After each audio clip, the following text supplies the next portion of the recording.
Good morning जय जगन्नाथ सांग मैंने केमी अच्छा आशा करुच्ची सब भलरे थे भलरे रे। तो आज का ब्लॉग रे मुझे दिल से स्वागत करुच्ची। Welcome to my new blog. तो आज का ब्लॉग जैसे आप पसंद आसो तो लाइक करेंगे, शेयर करेंगे, सब्सक्राइब करवा, कमेंट करवा टोटाली भूलें। तो चलतु आज का ब्लॉग तो स्टार्ट करवा। लेट्स गो सांग मैंने मुझे जस्ट ए उठिली उठिकिना ये बसिकी खाइबी ए मांडिया पीबी माने उठिकी माने ब्रश कर सारिकी फ्रेश हो पूरा बस मांडिया पीबी। निद सरी मोर भागे टे शही था मांडिया रे गुड़ पकईकी पूरा ये करदे माँ मेसी करदेला आहरी मांडिया के पीदेवा तापर देखिए से हम जी से मांडिया P.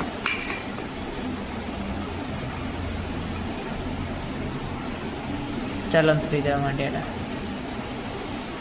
A few moments later. सांग मैंने माँ ये बसिकी पोटल आलू भाजी पखाड़ खाइया बोले हाँ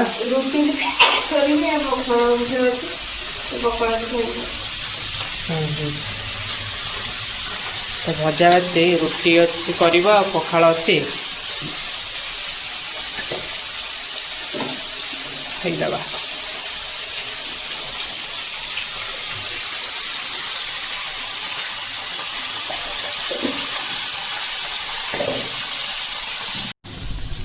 भजा हो गला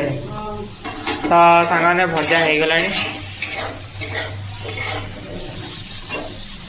कर रुटी आ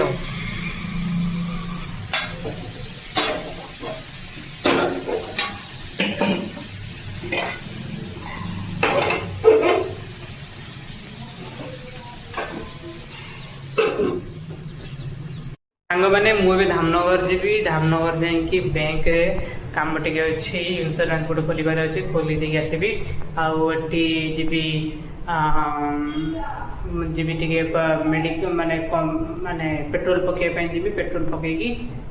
तेरे बैंक रे काम सर सीधा रिटर्न आसबि। तो चलते जीवा। तो सांग मैंने पहुँची गलु इको बैंक रे कामटा जल्दी सरईकी बाहरी बाजे 4टा बेले जाजपुर।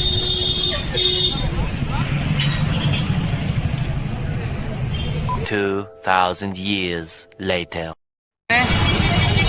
या कम भी सरीगला इको बैंक घर को रिटर्न गाड़ी रे तेल पकई देछि पेट्रोल पंप रे।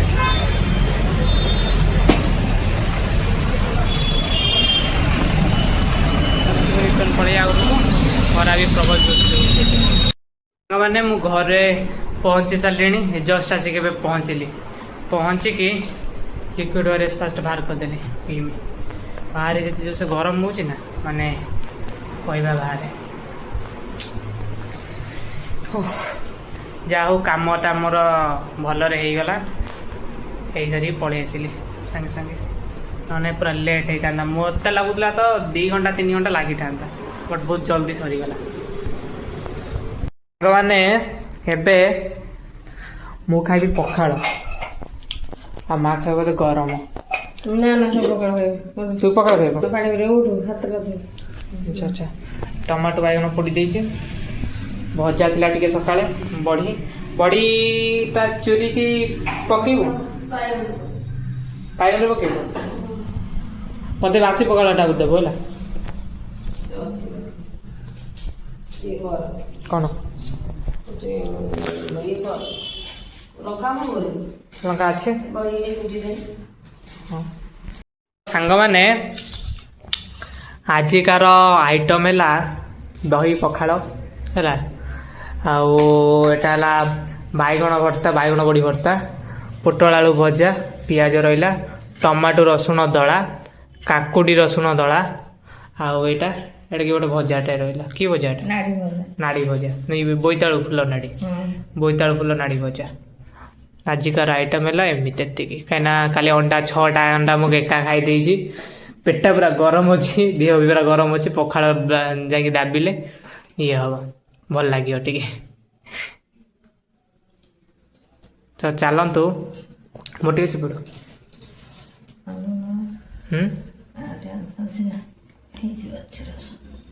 ପିତା ହେଇଯିବ ବେଶୀ ନା ଆମ୍ବ ନାହାନ୍ତି ଆମ୍ବ ନସି ଆମ୍ବ ନସି ନା ଆମ୍ବ ହଉଛି ନା ହଁ ମୁଁ ନେଇ ଆସିବି ଗୋଟେ ଦେଖେ ତ ଚାଲନ୍ତୁ ଖାଇବା ଏବେ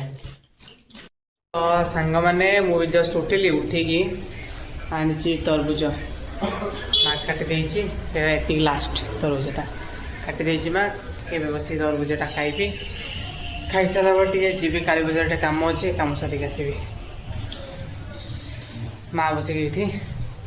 ଘର କରୁଛି ଚୁଟି ଗୁଡ଼ା ଏମିତି କୁଣ୍ଡେଇଛି ପୁରା ପୁରା ସେଟ୍ କରିଦେଇଛି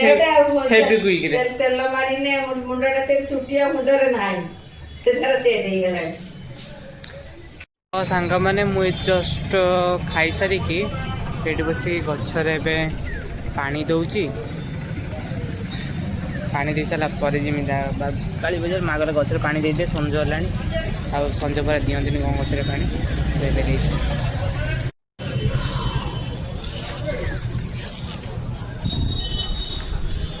ମନି ପ୍ଲାଣ୍ଟ ଗଛ ଶୁଖିଗଲେ ଖରା ପ୍ରବଳ ଜୋରସେ ହେଉଛି ମଣିଷ ତ ଶୁଖି ଯାଉଛି ମନି ପ୍ଲାଣ୍ଟ ତ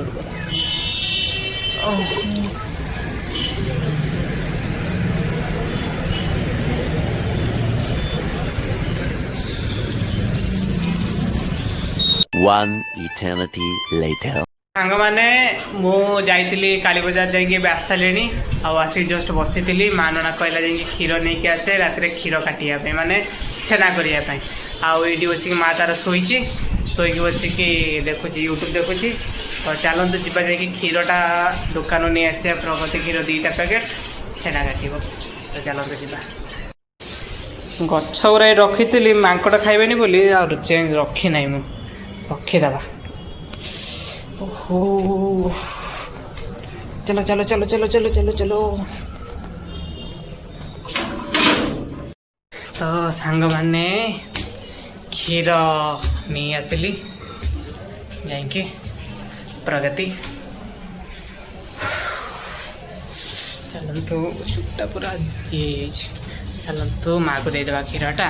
ମା କ'ଣ କରିବା ଆଜି ଆଇଟମ୍ ଆଉ ମା ନା ତ କ୍ଷୀର ରହିଲା ଏଠି କ'ଣ କରିବା ଆଜି ଆଇଟମ୍ ରୁଟି ହବ ଭେଣ୍ଡି ଆଳୁ ଖାଦ୍ୟ କ୍ଷୀର ଦିଟା କାଟିଦେବି ଛେନାଟେ କରିଦେବି ଆଚ୍ଛା ଏଇଠି ବସିକି ମା ସୋୟା ଚିପ୍ସ ଅଧା ଖାଇକି ରଖିଛି ଆଉ ଏଇଠି ଚୁଡ଼ା ଲାଗୁଛି ଭଲ ଲାଗୁନି କ'ଣ କେମିତି ଲାଗୁଛି ଚୁଡ଼ା ଭଜାଟା ଭଲ ଲାଗୁଛି ସେ ଯୋଉ କ'ଣ ସୋୟା ଚିପ୍ସ କାଠୁଳିଆ କାଠୁଳିଆ ଭଲ ଲାଗୁନି ବହୁତ ଦିନ ହେଲା ରହିଲାଣି ଯିଏ କି କାଠୁଳିଆ ତେଲରେ ଛାଡ଼ିଛି ସେଦିନ ଏଇ ଯୋଉ ଆସିଲେନି ନା ଭୁବନେଶ୍ୱରଠୁ ମାଉସୀ ହେଲା ନା ଭୁବନେଶ୍ୱର ଆଇଲେ ନା କୋଉଠୁ ଆଇଲେ ଯୋଉ ଗୁପଚୁପ ଖାଇଲେ କୋଉଠି ଏଠୁ ଯୋଉ ଛକରେ କୋଉଠି ବାଟରେ ଆସିଲା ବେଳକୁ ଆମେ ଖାଇଲେ କୋଉଠି ଇଏଟା ମୁଁ ଯାଇଥିଲି ଆମ ସାଙ୍ଗରେ ଯୋଉ ଭାଇର ତୋର ତମେ କାରରେ ଆସିଲ ମାମୁଁ ଘରୁ ଯାଇଥିଲ ତମେ କାର ଆସିଲ ତମେ ଭଦ୍ରକ ଆସିଥିଲ ମୁଁ ଗାଡି ଚାବି ଭୁଲି ଯାଇଥିଲି ନା ଭଲ ଲାଗୁନଥିଲା ବି ତା ଗୁପଚୁପଟା ନା ଭଲ ଲାଗୁନଥିଲା ତା ଗୁପଚୁପ ଭଲ ତେଲରେ ଆଣିକି ଛାଣିଛୁ ଭଲ ତେଲ ଇଏ କାଠୁଳିଆ ଗନ୍ଧ ଛାଡୁଛି କେତେ ଦିନ ହେଲା ରହିଗଲାଣି ଏଗୁଡା ରଖୁଛ ତମେ ଦଉଛ ଖାଇବା ପାଇଁ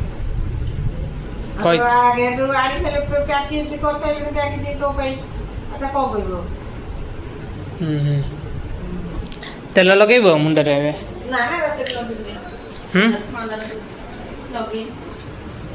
କାଲି ବସି ମାର ବସି ଚମ୍ପି ଗଲି ପୁରା ସକାଳେ ବସି ଆଜି ପୁରା ମାଲିସ ଚମ୍ପି ଗଲି ସକାଳେ ପୁରା ମାଲିସ ଚମ୍ପି ଗଲି କାଲି ରାତିରେ ପୁରା ମାଲିସ ଚମ୍ପି ଗଲି ମୁଣ୍ଡଟା ଯେମିତି ଲାଗୁଥିଲା ଭଲ ଲାଗୁଛି ନା ପୁରା ତତଲାଟା ଉଠୁନଥିଲା ଗରମ ପୁରା ଗ୍ୟାସ୍ ପେଟ ଗ୍ୟାସ୍ ବି କ'ଣ ମୁଣ୍ଡଟା ପୁରା ତାତି ଯାଇଥିଲା ତ ମୁଣ୍ଡଟା ଖାଲି ମୋତେ ବିଚଳିତ ଲାଗିଲା ମୋତେ ଖାଲି ଲଗେଇ ଯେମିତି ଟିକେ ରିଲାକ୍ସ ଲାଗିଲା ରାତିରେ ଶୋଇଛି ଆଜି ଟିକେ ଫେରେ ଘଷିଦେଲି ଘଣ୍ଟା ଶୋଇଗଲି 12ଟାରେ ଶୋଇନି 2ଟାରେ ଉଠିଲି ପୁରା ନିଦ ଆଉ ପଇସାଟା ବାହାରେ ମାଲିସ କରିବୁ ଏଇ ମାଲିସକୁ ନେଉଛନ୍ତି 100 ଟଙ୍କା 150 ଟଙ୍କା ନେଉଛନ୍ତି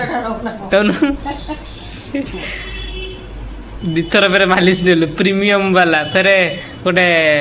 ଇଏ ହାତରୁ ୟୁଟ୍ୟୁବର ହାତରୁ ମାଲିସ କରୁ ଭଲ ଲାଗେ ହାଁ ଭଲ ଲାଗିଲା ମୁଣ୍ଡଟା ମୁଣ୍ଡଟା ଗୋଟେ କେମିତିଆ ଲାଗିଲା ମୋତେ ବହୁତ ଆଜି ମେଡ଼ିକାଲ ଯିବି କ'ଣ ପେଟ ପୁରା ଗ୍ୟାସ୍ ହେଇଗଲା ପୁରା ସେ ମାଛ ଖାଇକି ମାଛ ଇଏ ନାହିଁ ପେଟଟା ଦୁଇ ଚାରି ଦିନ ଗୋଟେ ଗ୍ୟାସ୍ ରହୁଥିଲା ହୁଁ ଗଲା ଖାଲି ଅଧିକା ହେଇଗଲା ଆଉ ହୁଁ ତ ସାଙ୍ଗମାନେ ଯୋଉ କାଲି ଯୋଉ ମା ଅଣ୍ଡା କରିଥିଲା ଦେଶୀ ଅଣ୍ଡା 6ଟା କହିଦେଉଛି ମା ଅଣ୍ଡା ଟୋଟାଲି ଖାଏନି ସେ 6ଟା ଅଣ୍ଡା ମୁଁ ଏକା ଖାଇ ପକେଇଲି ଦିନରେ 3ଟା ରାତିରେ 3ଟା ତାପରେ ରାତି ସାରା ଟୋଟାଲି ମତେ ନିଦ ନାହିଁ ଠିକ ସେ ପୁରା ଦେହ ଗରମ ହେଇକି ମାନେ ସକାଳେ ବି ଟୋଟାଲ ଦେହ ଭଲ ଲାଗିଲାନି ଏତେ 6ଟା ଅଣ୍ଡା ଏକା ଦେଶୀ ଅଣ୍ଡା ଖାଇଦେଲି ମୁଁ ମାନେ ମତେ ବି ସେୟା ଲାଗିଲା ମୁଁ କାହା 6ଟା ଅଣ୍ଡା ଖାଇଲିନି ଆଜି ହଜମ କେମିତି ହେଇଗଲା ଦେଶୀ ଅଣ୍ଡା ଛୋଟ ଛୋଟ ବୋଲି ଏଇ ଯୋଉ ଇଏର ବଏଲର ଖାଇଥିଲା ଆଉ ପେଟ ଖରାପ ଲୋକ ବାଜିରେ ଖାଇ ଦଉଛନ୍ତି 20-30ଟା ଅଣ୍ଡା ମଣିଷ ଏତେ 8-10ଟା ଅଣ୍ଡା ଖାଇ ଦଉଛନ୍ତି ଦେହ ପୁରା ଗରମ ହେଇଯାଇଛି ଏବେ ପୁରା ଗରମ ଅଛି ଦେହଟା ହଜମ ହେଇସାରିବ ନା ହଜମ ହେଲେ ବି ଦେହଟା ଗରମ ରହିଯିବ ପୁରା ତ କେଶରଟା ଗରମ ନା ଅଣ୍ଡା